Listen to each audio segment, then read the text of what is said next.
দল হিসেবে আত্মপ্রকাশের পর প্রথম বিজয় দিবস উদযাপন এনসিপির। মঙ্গলবার বিকেলে বাংলা মোটর থেকে শুরু হয় আধিপত্যবাদ বিরোধী মিছিল।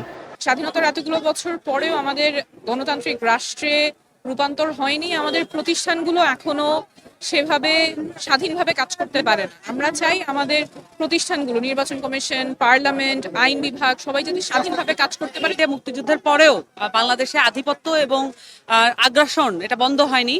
নানান মাত্রায় নানান দেশ থেকে আগ্রাসন এসেছে। তাতে বড় করে উঠে এসেছে ওসমান হাদির উপর হামলার নিন্দা।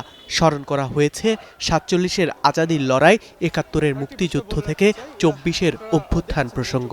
তুলে ধরা হয়েছে আবু সাইদ মুগ্ধের মতো ১৫০০ শহীদ ছাত্র জনতার কথাও।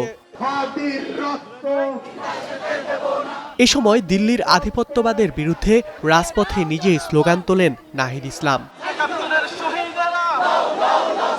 পরে মিছিলটি শাহবাগ, কাঁটাবন, পলাশীর মোড় হয়ে আসে ঢাকা বিশ্ববিদ্যালয় এলাকায়। আমাদের পররাষ্ট্রনীতি স্বাধীন না, এটা গত ৫৩ বছরে একটি রাষ্ট্রের অধীনে ছিল। আমরা স্বাধীন পররাষ্ট্রনীতি চাই, আমরা বাঁচতে চাই, আমরা শিক্ষার এবং আমাদের স্বাস্থ্যের অধিকার চাই।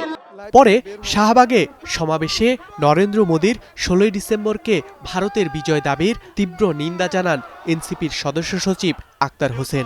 সেই সঙ্গে অদৃশ্য আধিপত্যবাদের বিরুদ্ধে সতর্ক করেন হাসনাত আব্দুল্লাহ। আমাদের এই অদৃশ্যবাণী শক্তিকে পরাজিত করা শুরু হয়েছে ২৪ থেকে এবং ১৬ অব্যাহত থাকবে। ভারতের গুজরাটের প্রশ্ন আজকে বাংলাদেশের স্বাধীনতা থেকে উনি ভারতের স্বাধীনতা হিসেবে উনি আজকে প্রতিষ্ঠিত করার চেষ্টা করে গিয়েছেন।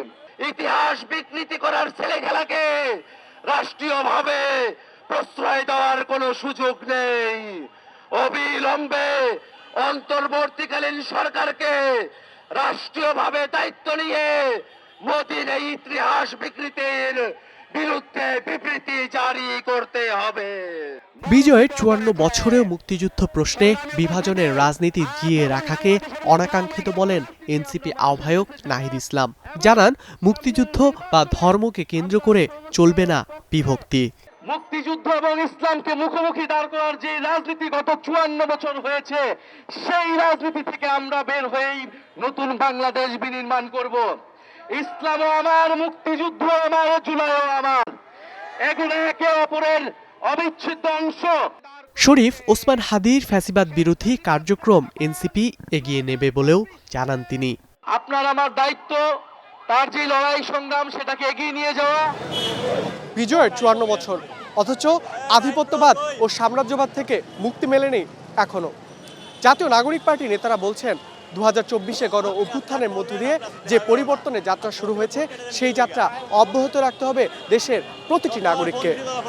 ধ্রুব ইকরামুল, স্টার নিউজ, শাহবাগ, ঢাকা।